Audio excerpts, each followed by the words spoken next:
ও এখানে কি গুড় তৈরি হচ্ছে নাকি? এত কম কেন রস? ও আচ্ছা।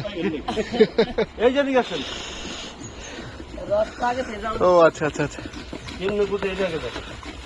গুড়টা কেমনে সাদা হয় তাই আগে। ও আচ্ছা, এটা কি গুড় সাদা করা হচ্ছে না? এভাবে গুইটা করবা না। তাহলে এটা কি রস জ্বালাম করার পর এভাবে করতে হয় নাকি? এবার কতক্ষণ করতে হবে? রসটা লাল হয়ে গেলে 40 মিনিট না? শক্ত শক্ত না হইব, মানে গুড় তৈরির উপযুক্ত না হইব, ঢালার উপযুক্ত না হইব। ও আচ্ছা। আপনার কি মনে হয়েছে ভাই? এটা কি এটা কি সাদা করা হচ্ছে এভাবে নাকি? প্রিয় বন্ধুরা, এই হলো অরিজিনাল গুড় তৈরি হচ্ছে।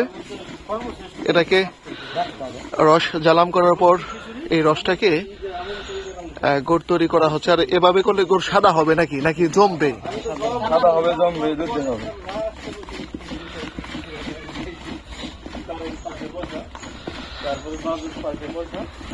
এগুলোর মাঝে কি রস না?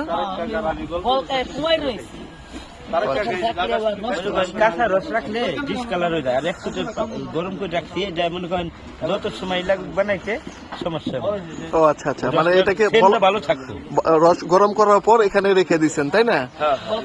আর হলো যদি কাঁচাটা রেখে দেন তাহলে রসটা ডিসকালার হয়ে যায়, নষ্ট হয়ে যাবে। নষ্ট হয়ে যায়, গ্রানটা থাকে না। কাঁচা রসে যেটা সেল ওইটা থাকে না।